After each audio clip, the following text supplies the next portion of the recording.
$65.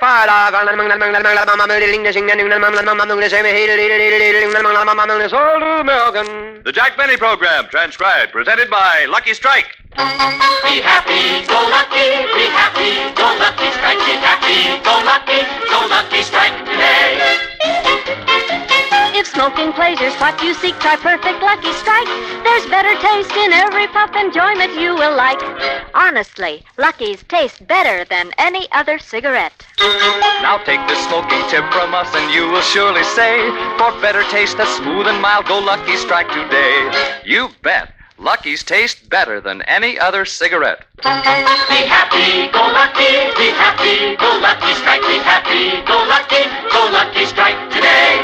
Friends, think about this for a moment. Taste makes a big difference in smoking enjoyment.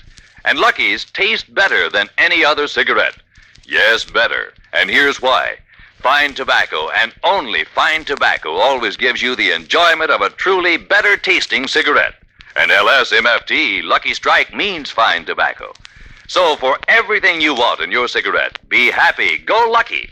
Make your next carton Lucky Strike. You'll agree, Lucky's taste better than any other cigarette. Be happy, go lucky strike today. Remember, Lucky's taste better than any other cigarette.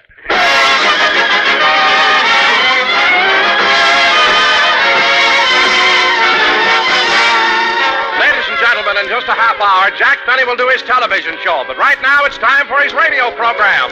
With Mary Livingston, Phil Harris, Rochester, Dennis Day, and yours truly, Don Wilson.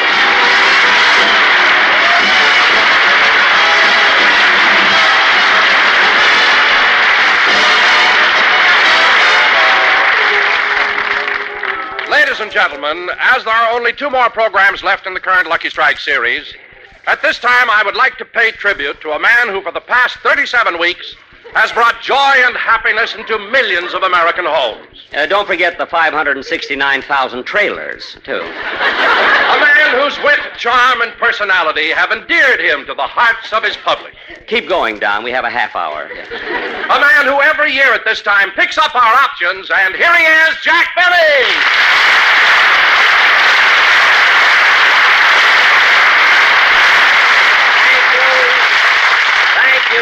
Thank you. Hello again. This is Jack Benny talking. And Don, since you brought the matter up, I suppose you received the contract I mailed you for next season. Yes, I did, Jack, and I'm not quite satisfied with some of the clauses.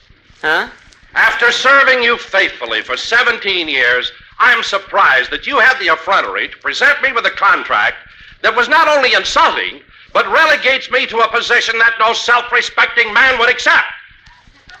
Well...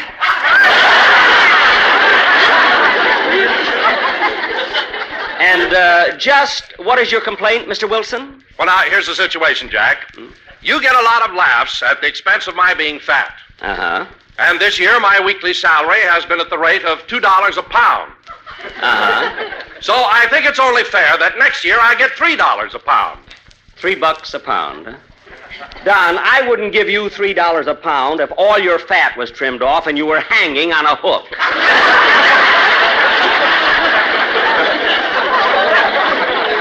Anyway, the raise I offered you is as high as I can go. Now, what do you say? I can't sign the contract now, Jack. I'll have to talk it over with the little woman. Oh, you and the little woman. Haven't you got a mind of your own? Yes, but I respect my wife's opinion. I'm very devoted to her. I see. After all, I'm home with her every day except Sunday.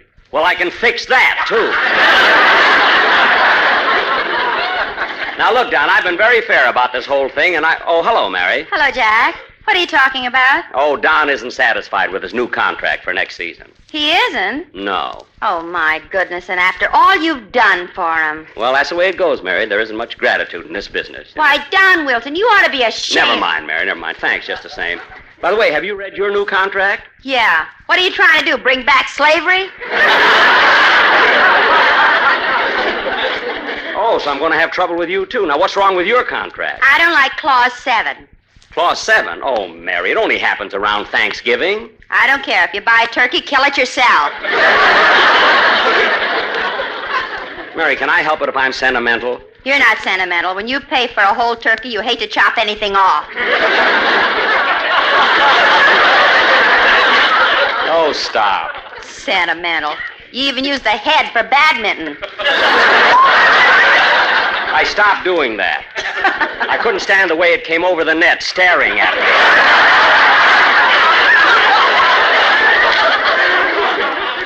Anyway, Mary, you got a lot of nerve complaining about your contract. After all... Hiya, Jackson. Hiya, Don. Hey, Livy.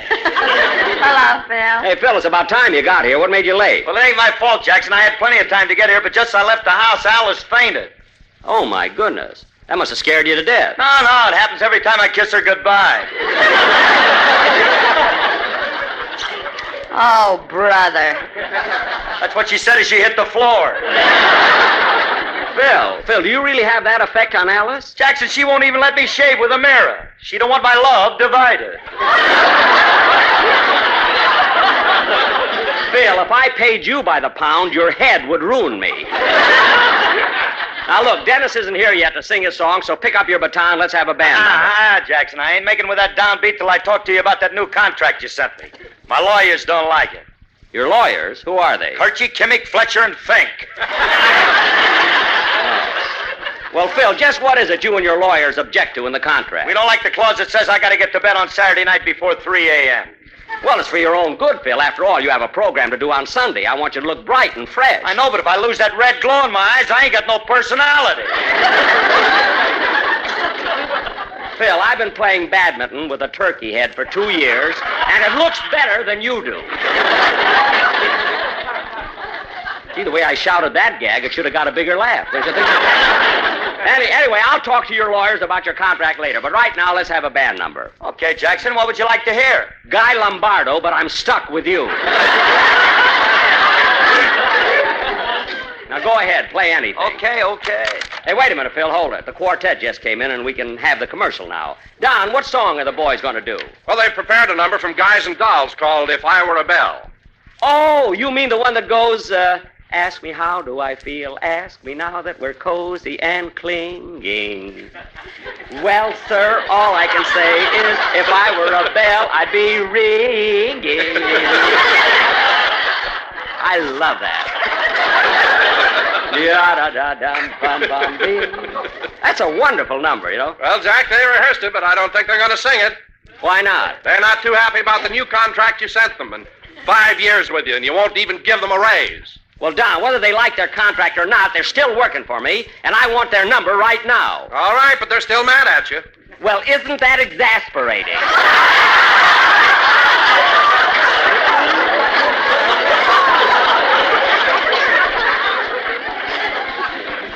Tell them to sing. Tell them to sing, and I don't want to hear any more about it. Okay, fellas, you better do it. Well, I'll say they better. All right.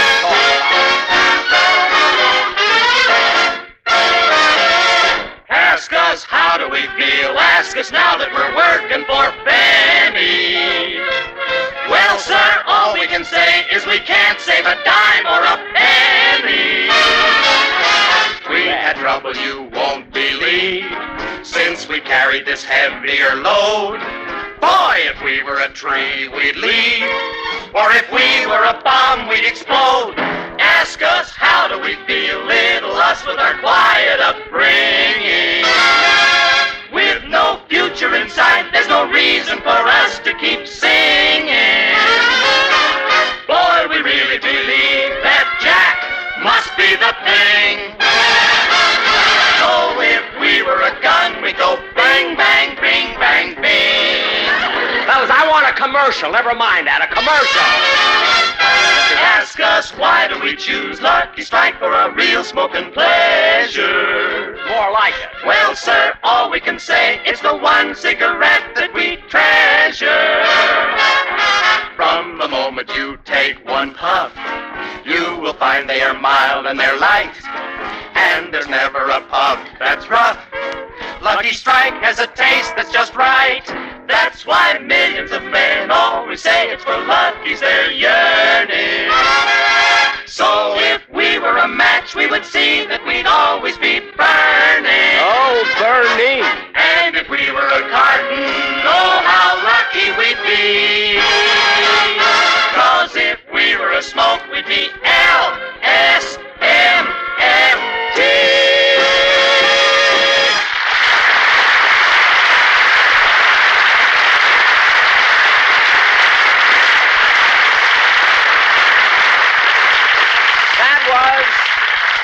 as if I were a bell sung by the Sports Madmen Quartet and accompanied by Phil Harris and the sweetest music this side of Spike Jones.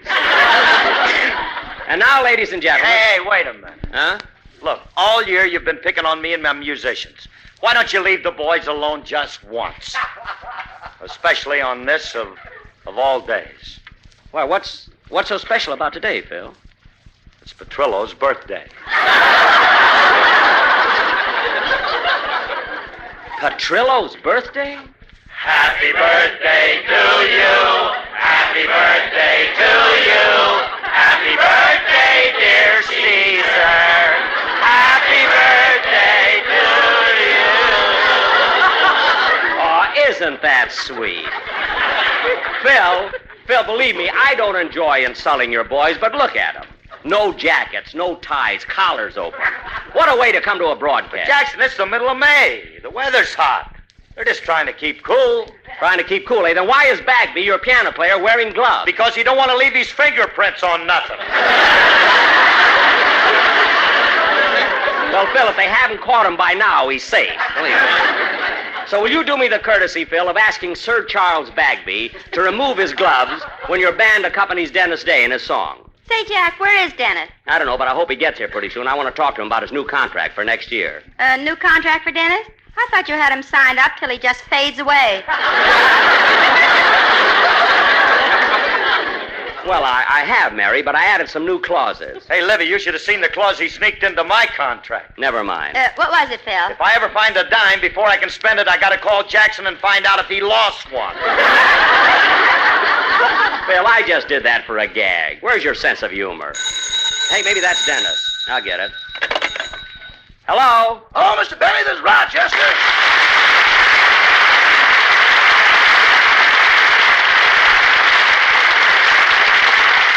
Hello, Rochester. What do you want? I've been listening to the program, boss, and it occurred to me that we haven't discussed my contract yet. Well, Rochester, you've been working in my house for 14 years, and I feel that there's no necessity for a written contract. Now, everything is perfectly clear, and we have what is known as a verbal agreement. Now, that means we have a mutual understanding. Why put things on paper? The amount of money involved is too small. That's what I mean. Let's blow it up a little. You'll be taken care of, and believe me, Rochester, there's no necessity for a written contract. But my attorneys advised it, whereas and to wit. Your attorneys, who are they? Remus, Bemis, Calloway, and Smythe.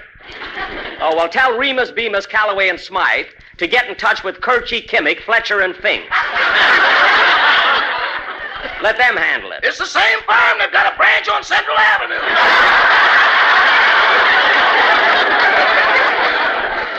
Oh, well, anyway, Rochester, you've got nothing to worry about. I'm giving you a substantial raise next year. Substantial. Yes, you know what the word means, don't you? I ain't illiterate. I'm skeptical.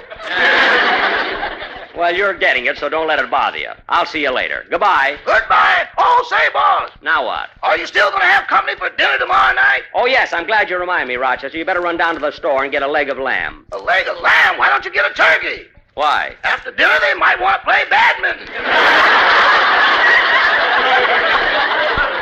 No, just get a leg of lamb and a small squab. Goodbye. Goodbye.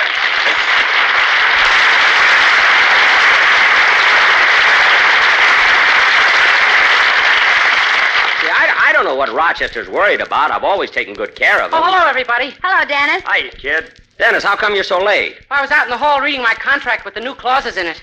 Oh, then you got the contract. Yeah, this is one Irishman who ain't smiling. All right, Dennis, what's wrong with it? A lot of things, but especially Clause G. Oh, for heaven's sake, Dennis, you don't have to worry about Clause G until you're 65. I know, but why should I give you 10% of my Social Security? Because I'll be 72 then, and I'll need it. That's why. Jack, I can't understand you. You've got a ridiculous clause in my contract, too. What's he got in yours, Liv?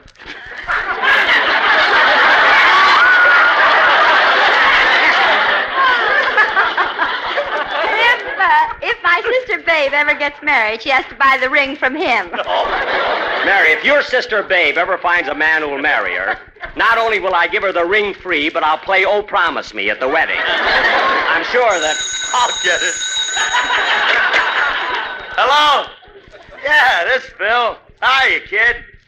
Huh? Oh, just a second, I'll ask you. Hey, Jackson, it's Kenny Baker. Kenny Baker? What does he He want? found a dime. Can he spend it? Now cut that off! There was no one on the phone, you and that smart Alex sound man.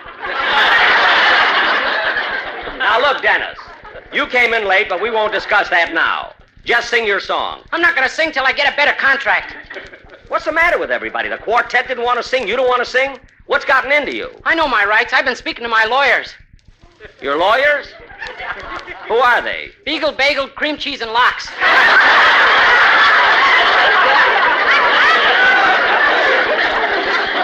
Beagle, bagel, cream cheese. Beagle, bagel, cream cheese, and lox? Bagel has a hole in his head. That does it. Dennis, I've given you your chance. I'll get somebody else to sing. Oh, that's what you think. You can't get anyone else to sing on such short notice. Never mind that. Say, Phil. Won't you come with me to Alabama? Let's go. I don't want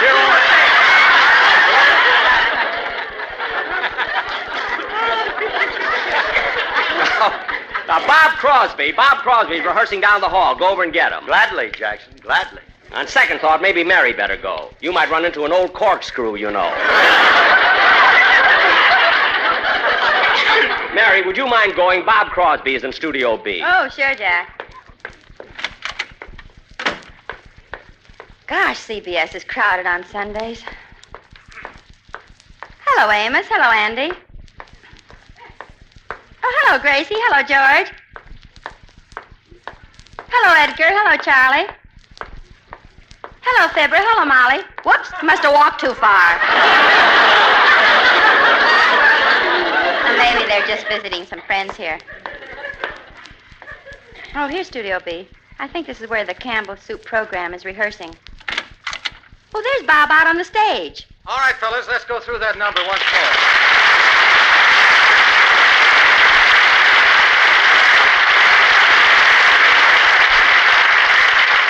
Here we go, fellas.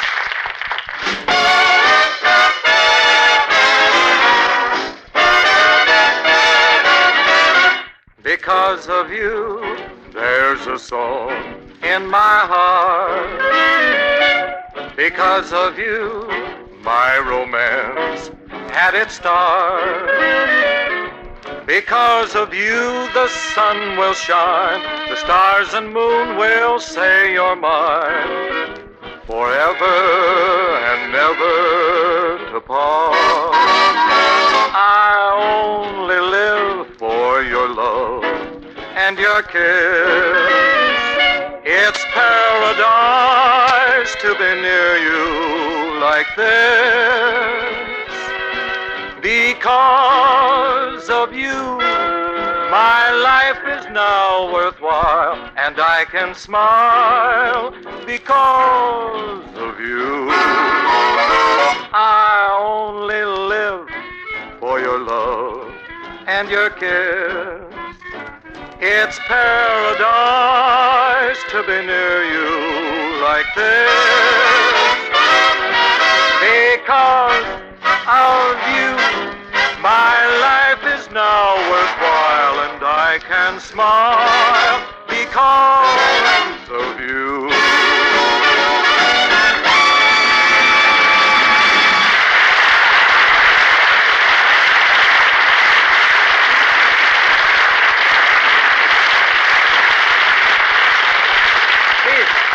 That was wonderful, fellas. You can take 5 now. Take a break, huh? Oh, Bob. Oh, hello, Mary. Gee, Bob, that was a beautiful song. Well, thank you. You know, it's amazing. I closed my eyes when you sang, and you sounded exactly like America's #1 crooner. No kidding? Did I sound that much like Gary? Bob, if you've got a minute, Jack would like you to step over to our studio. You know, that's a coincidence. I was just going over to see him myself. You know, I'm a little peeved at him. You know, he's making it hard for me to sing. Well, I don't understand. How can Jack make it hard for you to sing? Well, I can't hit the high notes anymore. He puts too much starch in my collars.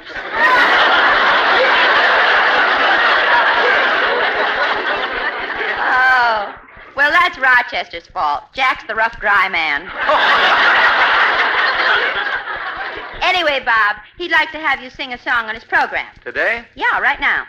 Okay. Say, fellas, I'll be back in a few minutes. Well, at Jack's studio is right down the hall, Bob. I know, but just a second. I've got to do something. Bob, you punch a time clock? Brother Everett makes me. Oh, well, let's go. Gee, it must be kind of embarrassing having to punch a time clock. Yeah, Brother Everett's always pushing us around. You know, sometime I'd like to get even with him. Oh, we shouldn't complain about relatives because... Say, I just got an idea. Is Everett married? No, why? Well, I have a sister who's single, too. Look, Mary, I just want to get even. I don't want to get ahead of you.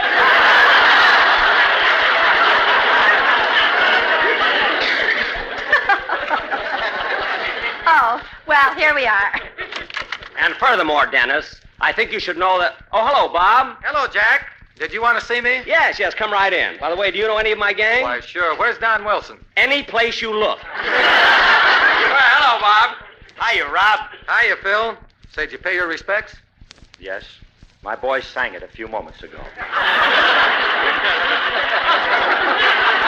Yes, and Bob, this is Dennis Day. Well, it's a pleasure to meet you, Dennis. I've got 2 shows. What do you got? Well, I've got 3 brothers, Larry, Everett, and Daddy Warbucks. Hey, that's pretty funny. There. Jack, what's bothering Clancy here?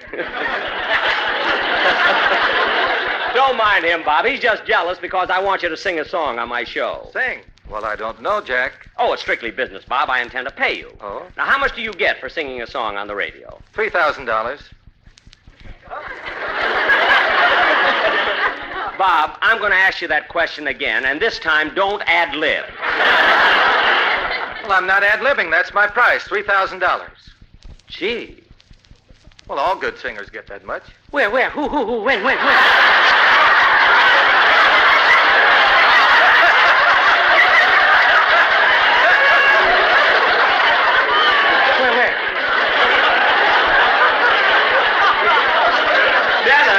Dennis, sit down.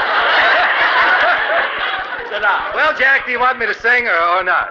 What'd you say, Bob? You want me to sing or not? Now, don't be hasty, Bob. Now, for $3,000, you sing both the verse and the chorus of a song, don't you? That's right. Now, Bob, most people don't know the verse anyway. What would you charge for just a chorus? $2,000. Well, we wouldn't need a whole chorus. You see, the Sportsman Quartet just sang. Now, how much would you charge for, say, 16 bars? $1,500. Gee, that's almost $100 a bar. And they're worth it, Dad. You keep out of this. Bob, can't you give me something a little less expensive? Well, for $10 I can crack my knuckles in C sharp.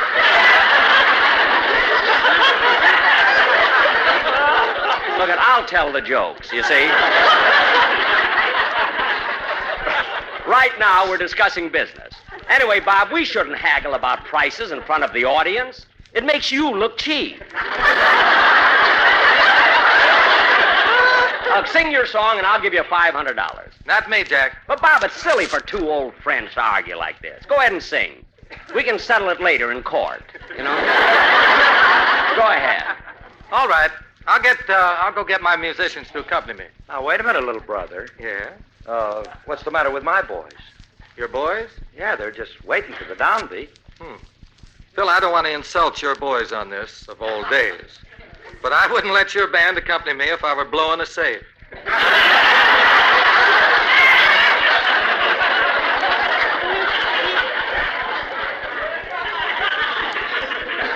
Now, just a minute, chicken gumbo.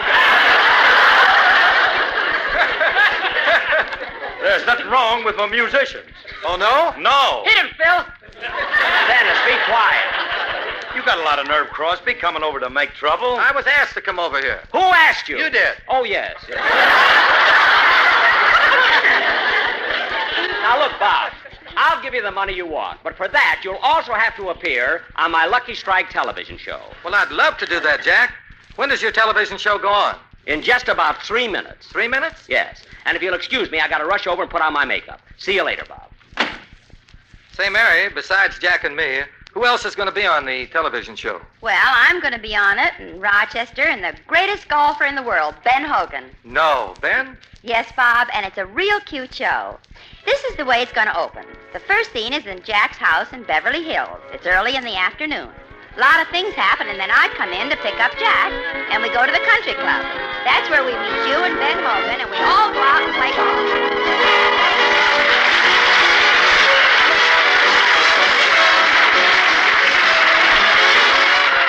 Ladies and gentlemen, each year forest fires destroy 30 million acres of timberland. Timberland that is vitally needed to keep our country strong and to raise our production higher than ever before. Most of these fires started because someone was careless. Don't leave campfires burning. Never drop lighted matches or cigarettes. Put them out. Remember, only you can prevent forest fires. Thank you. Jack will be back in just a moment, but first... We've had a perfect takeoff, friends, and as we end our climb, light, better tasting Lucky Strike to have a better time. You'll find Lucky's taste better than any other cigarette. Each year to see what's new in gowns, I fly to Gay Paris. But here's a line that's always smart, it's LSMFT. You'll agree with me. Lucky's taste better than any other cigarette. Be happy, go lucky, be happy, go lucky strike, be happy, go lucky strike today. Friends, for more real deep-down smoking pleasure, switch to Lucky Strike. For Lucky's taste better than any other cigarette. Yes, puff after puff, you'll enjoy smoothness, mildness, far better taste than in any other cigarette you've ever smoked. You see, fine tobacco, and only fine tobacco, always gives you a better tasting cigarette. And LSMFT, Lucky Strike, means fine tobacco. So if you're missing out on that extra measure of smoking pleasure, light up a Lucky. Yes, be happy, go Lucky. You'll discover Lucky's taste better than any other cigarette. Make your next carton Lucky Strike. Be happy, go lucky strike today. Remember, Lucky's taste better than any other cigarette. Now, Rochester, hurry and finish making me up. My television show goes on in 30 seconds. I am, boss. Hold still. I gotta put on a little more makeup. A little more. There may be a lot of close-ups, so I want to cover up all the wrinkles. There, that ought to do it. Is it dry? Yeah, but don't smile. Your face will crack like a sidewalk. I won't. Oh, darn it, I smiled. Good night, folks. Be sure to hear Dennis Day on the Day in the Life of Dennis Day. Bob Crosby can be heard on Clip 15 over this CBS network. The Jack Benny program is heard by our armed forces overseas through the facilities of the Armed Forces Radio Service. Transcribed, this is CBS, the Columbia Broadcasting